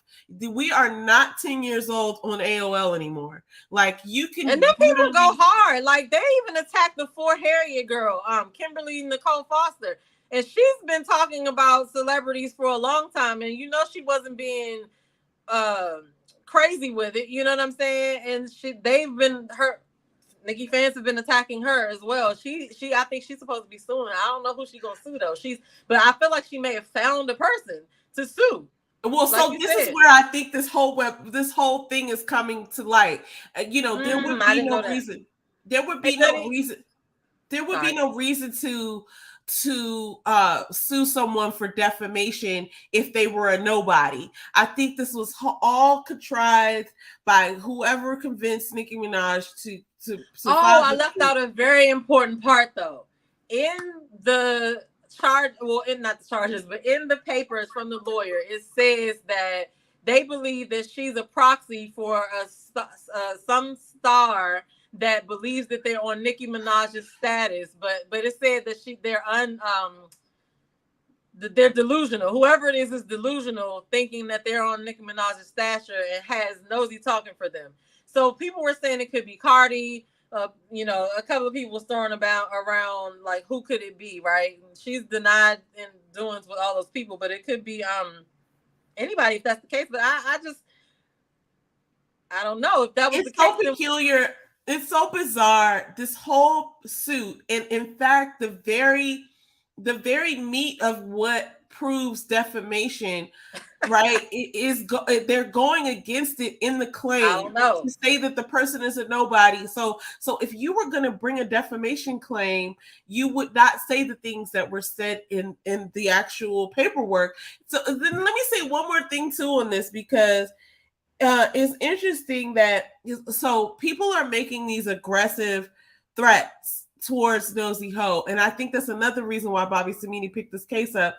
Other than the idea that like it is true that people don't, your representation in court, right? Like really does depend on how much money you have, and so I do think there could be a situation we have here where you, like you said, lots of people have already defamed her. If we want to talk about that, people of higher stature, of more clout, with more followers, have already said that, and she has actually said herself that she does drugs and to listen to her music. She said this on her own platforms. So for her to go out and go after somebody to tell them like this is defamation, not even, there is no claim towards what the lady said about her son. And what the lady said about her son was about like maybe he would be a rapist too or something like that. And then he was cockeyed, whatever. Because his father, her husband, because Nicki Minaj's husband has some charges against him. In that thing though, they use a word that says it doesn't matter about that. Like that's not it's not an actionable thing. Like they can't sue for that. It says that in the thing or whatever. So her apologizing for it shows her apologizing for that statement about the baby just shows, it's supposed to show that she has, that say a little bit about her character, even though she said it, because a person who really don't want to apologize is just gonna be like, fuck it, I'm not taking it back. But it's just it's interesting. So we were talking about who could be, if there is somebody that she's acting on behalf of, right? It could be, so the paperwork said that this star delusionally thinks that they are on Nicki's level. So it's not saying necessarily, okay, it's somebody who we think is on their level, but it could be anybody if it is somebody. But I just couldn't see it being Cardi, because that would just be taking it too far. You know what I'm saying? Like, if she's denied knowing her or seeing her or meeting her. But I'm like, it could be Jaguar. It could be, and when they talk about stuff like that, it could be Azalea Banks. It could my gosh. Now that would be hilarious. I don't even understand. Let me tell you something. It could be somebody that we don't even know thinks that they're on her level. I don't know. Azalea Banks has stuck around so long beyond, I don't even remember where her songs were. Like, I don't even remember, but she's still relevant, like, in the internet street. So it's like super interesting to me because. But did you see? Because here's my thing about that. Let me just address that real quick. If this person were acting on behalf of an Azalea Banks or a Cardi, like, why wouldn't they pick somebody with more followers? Or why wouldn't they just say it themselves? Like, it doesn't make any sense. Like, there's no conspiracy against Nicki Minaj. Who knows? Because, so if again, we already talked about how people are discredited when you call them crazy, right? Yeah. So we all know how people feel about Azalea. She be speaking some facts sometimes though, but so Azalea apparently had told Nicki that Cardi's grandmother did like voodoo on her, and then she now came out and was like, I lied, bitch. Right after she said the best voodoo to do on somebody is to make them think that somebody's doing it on them, but like they really not or whatever. But my point is, like, we don't know. It could have been, and so okay. When you talk about nobodies, I mean, I wouldn't call her a nobody in the sense that she has thousands of people. Even before this whole thing, she would have like thousands of people in her chat watching what she was saying. So she can hold an audience, and she's influential. She had Jaguar Wright calling into her show and like things like that. So it really doesn't matter the number of subscribers that you have. It just depends on who you know, I guess, or like what your judge is, right? But I think that because she, like I said, she was helping old girl, you know what I mean? And like all these people were coming to listen to her help old girl, and she's talking spicy, right? So I don't know if I would have been Nicki though, and having 200 billion followers on Instagram and be like, let me DM this bitch right now. It's wild, right? Because what she did was she just made her famous. Well, this is going to be unsavory as a comment, but I'm going to go and say it, guys. Right, 212 billion. Listen, this is an unsavory comment. I'll be the first to admit, but I have to say it because I'm me. all of this, like, it's like you're such a big star and you're so honed in on what these people are saying. And if they're nobodies, like, you would really have to be high to be to be focused on this kind of thing. You know what I'm saying? You would have to be taking a trip. Listen, we're gonna get sued tomorrow. I'm calling Bobby Samini. Okay, but here's the thing: like, in all seriousness, though, like, I think it's a larger issue of people who have that platform, the bigger platform, picking on people who might not have the resources to defend themselves. Number one, in court. Number two, this person has to go out into the streets and provide a life for themselves. And a person of a higher stature like that, who can just call on the barbs or whatever, right? Like, to have people bullied. And I'm not saying that's what she's been caught, like, that's what her intention was, but she was retweeting things like, right. That's not cool. We can't be that kind of, we can't be going along with this type of thing where people are making death threats and it's okay, because these people are living regular lives. Like, they have to put food on the table, they have to pay their bills, and as what do they say? Who much is given, too much is required. So you can't just be really like petty Betty with yours if you have a lot. And Nicki Minaj made a lot of money last year. So here's the thing. But she also has an album out now, like a song out now. So, they do stuff. This could be also to judge up, I guess, for album sales. But then I was also thinking to this. Let me just go ahead and put them out. Y'all know I like to go into the conspiracy zone sometimes, but go ahead. I was also thinking that, I remember when Nicki first came out and she was going at Kim, and everybody was like, oh, she's going to dethrone Kim and we have a new queen or whatever. And everything happened like it happened. So now I wonder if this is a misstep in judgment. I hope that they end up settling to make it go away, because if they go to court for this, I don't really, because they're going to talk about how, whatever Nosy Ho's past is, and it's gonna be like you said, like, you're picking on a regular person that is not a public figure. Now she's about to be a public figure, you know what I'm saying? But you're picking on this person who is not, doesn't live your lifestyle. Like, you can control your whole atmosphere, you know what I'm saying? Mm-hmm. And so maybe, I don't think that anybody's behind it. I would be so shocked and appalled to find out if anybody's behind it. But I feel like she was acting on her own, like, speaking for herself or whatever. But, like, could this be, her fall, and then Cardi's taking her place? Well, I don't think so, because here's the thing. Like, that could have happened a long time ago. But, when Jennifer Huff, or I don't know if I'm saying her name correctly, came out, somebody said it earlier in the comments, where Nicki also went at Garcelle and Lonnie Love.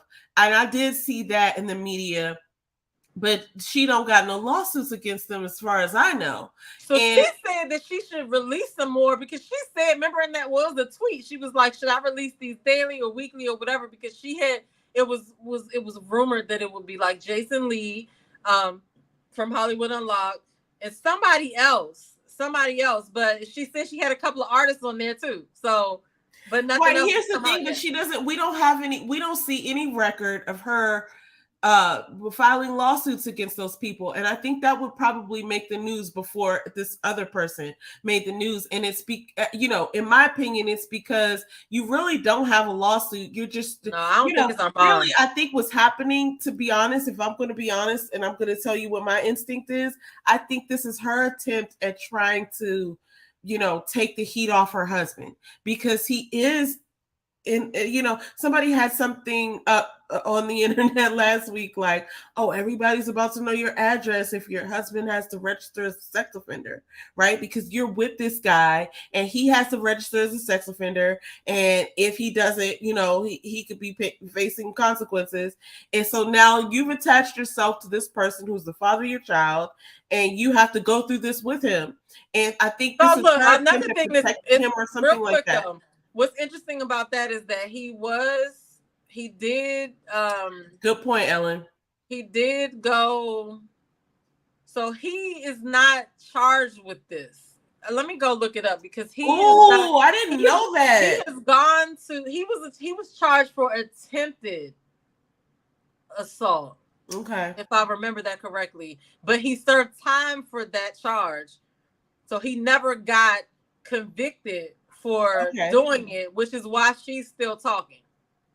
Got it. Okay. But I can't understand why she would think that that would take the heat off of him, because the person that she's like suing is never going to stop talking about it, especially now, because it does because look you now like to put the person on, to be honest. Yeah, somebody says 3 things. They say, you know, you a cokehead, and your husband's this, and your son is this, and you don't even touch the part that they said about your husband. You just talk. She went for the lowest hanging fruit. Yeah, and that was the thing that she could do at the time. But what it does is it automatically highlights the surrounding issues. So Ellen brings up a point. What?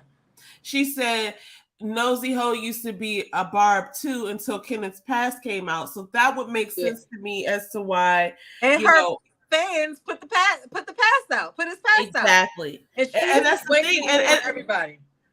And here's the thing, like, I can understand why someone would go against, because if Nosy Ho did survive like a rape, like that surmounts, like that surpasses any other experience, right? So now you have to just be an advocate for other people like that. So it makes sense as to why she would be, interviewing Jennifer Huff. It makes sense to all these things. And so seeing Nikki's pattern of calling out all of these people, that went and said something about her husband, it's all starting to come together for me in my mind. I'm not saying like this is not a court of law, but this is another reason why I feel like Bobby Samini took this case, because it's like, not only is he about to come with the fire in the courtroom, but like he's using his celebrity at this point to speak up for Marley, to speak up for Nosy Ho and say, like,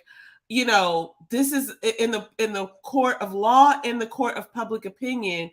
Let me just tell you some facts that that are undeniable, so that we are not persecuting some innocent, or not even innocent, I don't say innocent, but like some unknown person against a media giant like a Nicki Minaj. I think it's unfair. You know what I'm saying? A mistake. I mean, sorry, I had to switch cameras because my iPad was about to die, but I think they're making a mistake. But what do I know? I'm just a vlogger here on YouTube sharing my opinion. But what it's looking like is that, somebody, thought somebody was a punk and they could just do whatever, and this person was somebody else. And now, like I said, sometimes things come together, with the help of no one but God, right? And so who the hell knew she was going to get Bobby Samini? I mean, that said, I know that was a wild card. You could still be sitting here like just talking about the lawsuit and talking about getting a lawyer and things like that. And she got a lawyer who's not afraid to talk. He knows what he's talking about. He knows what he's doing. People know him. You know what I'm saying? And so I don't know. That's what I'm saying. Like, I think that I keep going back to my little conspiracy hole, but I feel like it's shit that goes on that we have no idea about how it works. I feel like Nikki knows certain things. She got certain connections that she could use to guarantee her certain things. And I feel like this is because this is happening like this, that it's kind of like a message to her, like, your time is up. Right. That's why I'm like, is this that? She don't want to die on this hill. Listen, she can still save herself, because, all right, here's something that I haven't said so far. I am a Nicki Minaj fan of her music, right? Of Did her you hear a talent. New song? Say again? Blue? Did you hear the new song with Blue? I don't think so. It just came out. It's what's the name of the song, y'all? It's I just listened to it too. I can't remember what the fucking name. I did not hear the new song. You gotta listen to it. It's a little different. The last song that I heard from her was Freaky Girl, which that wasn't for me. But her, there have been songs, there's been albums in the past that I still play because they're bomb. It's called Love in the Way. It's called Love in the Way. I haven't seen it yet. I need to look it up. You gotta check it out and tell me what you think. Here's the thing. I support her on a level of music, but I just don't want I want her to really in the institution of marriage is an important thing, but at this point you have to really kind of consider what you're willing to get your hands dirty in and whether you want to die on those hills. You can find a way to be a supportive wife somehow, I suppose. I mean, we could see, right? Like without kind of going at these people, or maybe you can't, but that's not my. I can tell you what I would do in that situation. Listen, I'm not married or nothing like that, but I mean, I just tend not to put myself in situations where I'm gonna have to try to defend something like that because I feel like it just all looks crazy, and she's not gonna win. Not this lawsuit, but she's not gonna win this argument as far as he's concerned because attempted this and the person's still out here talking and y'all acting like y'all it's looking like y'all trying to cover up. Not to mention there's a bunch of different things that happen with other people that she's connected to or whatever, so it's just kind of like not a good look, you know what I'm saying? Yeah. And I feel like this right here is like about to be a humiliation ritual that's gonna be crazy because now on top of that, Cardi done took Tasha K to court. Cardi won $4 million, right? Which they're saying now she's trying to garnish Tasha K's YouTube check. Tasha K is on the app, and Tasha K is also in Africa for a month. So she don't got it, right? But like you are looking like you trying to pull a Cardi, and not that you're trying to pull a Cardi, but if you don't pull the Cardi off, it's gonna be something else for somebody to say. I think I was talking about previous albums. I've not really connected to her on this last album or this last record that came out, but specifically remember the Mooney Pink Friday. The Mooney. Yeah. She it was back in those days, and even the one that she came out with after she dated Nas. And not to make this about her too much, but I want you to listen to the new song. I definitely will, and I'm looking at it now, but not to make this about her because she's very intelligent. It was, like it's not, I won't even say so it would seem like she's a very intelligent person. I just feel like this is not a good look for her to be, even though that's her husband, like going this hard in the paint because he's obviously, her focus could be on something completely better than this. But anyway, I'm a fan of like Pink Friday, Queen, even some songs on the Pink Print. I've not heard this new song that Damita's telling me about, and I've not heard some of the, things that she's come out with more recently. So, I mean, I'm not a super stan or whatever. I'm not a Barb, but I'm just saying, like, as far as her music is concerned, I like some of her music. For sure. Like, I think she's talented, especially like you look at stuff like Monster. Like, that was one of my favorite performances on a record. So I feel like she's talented, but this is just not a good use of her energy. You know what I'm saying? Like, she could be doing something better than this. What did you say? I just don't think, I was reading Goody's comment. I just don't think this is a good move. I feel like it's so many, like just knowing as a regular person how much energy it takes to focus on your own craft and shit that you want to do. This is definitely not, like I could see if somebody really did something to her, but this is not that. Like you just can't. This is not that. I feel like this is the butt. Okay, look. Remember when you used to be like, okay, check this out.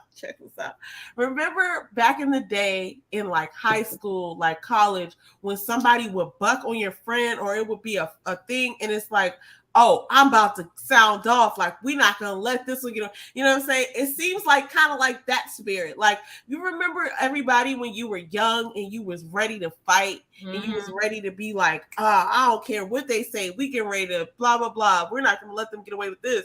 I feel like it was that type of energy that put her in this space right here. Because if she would have really sat back and thought about it crazy and put together the pieces, like, wait, he has a charge on this. He might have done done this. I don't really know him all that well like this. Like, and I'm really established, right? Well, That she might have made some different choices. Yeah, but some of those things that you just mentioned, she might not think. You know what I'm saying? Perhaps. She might think she knows them really well, better than anybody else. But well, hopefully she catch that on the front end and not on the back end. Listen, I feel like this is not a good move. I feel like this is not what she needs to be spending her energy on. I don't know about this song. I never heard dude that she did the song with, but it was okay. You know what I'm saying? Not Blueface? Oh wait, somebody else. I don't even listen. I'm 45. I don't claim to know who the fuck this person is, but the song was decent. I gotta listen to it. You know, I gotta I gotta listen to it. This is my first time hearing or whatever. But anyway, I'm gonna listen to that. I don't think this is a good move. I think that what's gonna happen is, like, first of all, it's like if she thought that she was going to do that to somebody, this was the wrong person to do it to. That's the first thing I'll say, because anybody can go on her channel and say something. It doesn't even have to be anything that they meant maliciously. They could have just come in and be like, you know, you say this wrong thing twice. And she goes, bitch, wasn't you reading the comments? Get the fuck out. Go over here. Your dumb ass is blocked. Like, she will go like that on you. So for Nicki to think that she was just going to sit down on it is crazy. Like, even if she didn't have this lawyer, she probably would have been able to get somebody. But I don't know. What do they say? You're going to learn today. So I'm curious to see how this plays out. Only because, like, this is one of those things that I feel like can flip really easily, because one, it's something that people have said before, and two, you know, I just don't know what will make me come down here and be like, you know, what the fuck are y'all talking about with your 5 viewers? Y'all talking about me? Like, and you got all these followers? Like, you could be doing something so much better. Like, but that's what people do. Okay, I ain't gonna say that. I don't know. It sounds like some high shit. But anyway, we're gonna see the same thing. We're gonna see what happens from here on out. I don't expect to get any death threats or anything like that, because you know, I mean, we just stated facts, though. We're only stating facts. And you know what? It's like, if anybody who this day and age who thinks that you can't be tracked down, it's, you know, you're wrong. Yeah, the death threats. I don't understand that. Like I said, McDonald's knew I wasn't there. They knew I was lying. So I mean, there's so many things that we don't even realize. Like, what was that thing that happened with Instagram a couple of weeks ago where you know, they were putting people's locations out there without them knowing, or something like that. Oh, it was something in the settings, wasn't it? And then yesterday, like, Facebook had some chat issue where it's just like, everybody, if you're in a group, like, and they turn on chats, like, you can't get yourself out of the chats. It was really odd. So I'm just telling people, right? Like, you got to really think about it when you start thinking about death threats and stuff like that. Think about how all those people showed up to the Capitol building and thought that they were just going to walk away with their fucking beer can and their koozie, and they were in Canada. I just feel like, listen, a lot of people lost their jobs. A lot of people tried to go back to work and act like they went to jail. And a lot of people lost their jobs over that. And that was crazy. And they thought that they were going to get away with it. And my thing is, you know, not to say like, you know, it's not a threat on a threat. It's just like, we got to really be thinking about what we're doing. Because, like, why would you do that as a fan? Because, okay, like, so, what are you getting out of that? When people do stuff like that, they only think of the initial ding that they want to do. Like, I'm going to make you scared, right? But like for Kimberly Nicole Foster, for instance, she lives in a building with other people, right? It's an apartment building. And so you were threatening to shoot the building up. That now puts all of those people's lives at risk as well. So, you know, or it just gives more. Who knows who owns that apartment complex? Who knows what important people live there? Who knows, right? And who knows? It gives more fuel to the impetus to find you, right? Like, if you're saying that and you're not actually about to do it, you don't know who else live in that building. She said it's 500 other people in that building. you don't know who lives in that damn building. You don't know who's You know in what that I'm saying? building, and the fact that you said that, and now, like, it's like there's people who call up and give bomb threats to schools and things like that. It's like, don't you know that there's people who are paid hundreds of thousands of dollars as their daily job for 8 to 10 hours a day to come and find people like you with iPhones and you know what I'm saying? Like, you're gonna get those people are not watching us. You know what I'm saying? Because yeah, they're not. Our viewers are smart. Because who the hell does that? I ain't got time. Like it's 2022. It's cameras everywhere, and it's something to track. Like, you can look on your damn Apple Watch or your iPhone to see how far you fucking walked today. You know what I'm saying? So, like, that's just you have to be crazy to do something like that anyway. But the Kimberly Nicole Foster, I think, has a lawsuit that she's gearing up. So I want to go back and look, and I guess we can go do that as our homework this week to find out who she's suing, because how the fuck did she find the person? But I can see other people joining into the nosy thing, because I feel like more people are going to start to come up as to who, like, because they're going to be digging to see, who else, how many other people has she done this to, who's been threatened and whatever. And it could possibly just be more people than her. You know what I'm saying? Yeah, they're suing her. For sure. I love Kimberly Nicole Foster. So it's like, and there's people who are watching online who could tell you things about yourself. This is the way that Karens get caught. To be honest, it's just like, oh, I work with that lady. I'm about to turn her ass in because she never, replaces the paper towels. Like, you just never know who's watching you in your daily life. And that paired with you having a smartphone, you're going to get found. And so that's all I want to say. And, I know those people aren't watching, but it's really interesting. That is crazy, though. Anyway, all right. So this is another great, amazing show. I just want to thank everybody in the 2 hours. Y'all are hilarious. Thank you all for riding with us, because I did not know we were sitting here talking for 2 whole hours. 2 hours. Wow. Well, I'm excited to kind of follow this story and see where it takes us. We have some other topics that we're going to talk about next week that I'm really excited to get into. And you guys are hilarious. Like, I'm just reading these comments as we were going along, and I couldn't even hold my laughter back. So, yes, shout out to everybody in the chat that participated. We always like your comments, because y'all be getting us straight when we wrong about stuff too. And shout out to Kamisha, shout out to the Kamisha Reviews crew, shout out to Goody, shout out to Ellen, shout out to everybody. Gwendolyn, Craig was in here. I am the single one. I feel like the single one was in here. Yeah. Everybody came through. So we're going to try 4th quarter Omega Man. Yes. 4th quarter and Omega Man. I said bro and Craig. But yeah, we're going to try to keep these not 2 hours, but we were just, as you can see, we were just talkative today. It happens, guys. But make sure that you guys, did I put a description in here? I probably didn't. I'm going to go back and add one. But make sure y'all follow Faith on Yes, I'm a Unicorn. On Instagram is Yes, I'm a Unicorn 24/7. I'm gonna put the description I'm gonna put the links in the description like a good content creator should have. It's all good. But yeah, like one of my things that I'm gonna do this weekend that's on the top of my list is to create like a link tree with everything on there, and like for everything that I'm doing, so that it's all in one place. I have it on Instagram, but I didn't pull that up. Oh no, it's all good. I was just saying that because it'll just be easier for me to live my life that way, because it's like we're both a part of so many things that I feel like we just have everything in one place, and would just be making our lives easier. So I'm gonna do that this weekend. All right, bet. And I'm gonna come back and I'm gonna add a description for you guys to be able to find Faith. Okay. But anyway, come back next week. We're gonna have some other topics. We might pull up these topics again if anything's changed.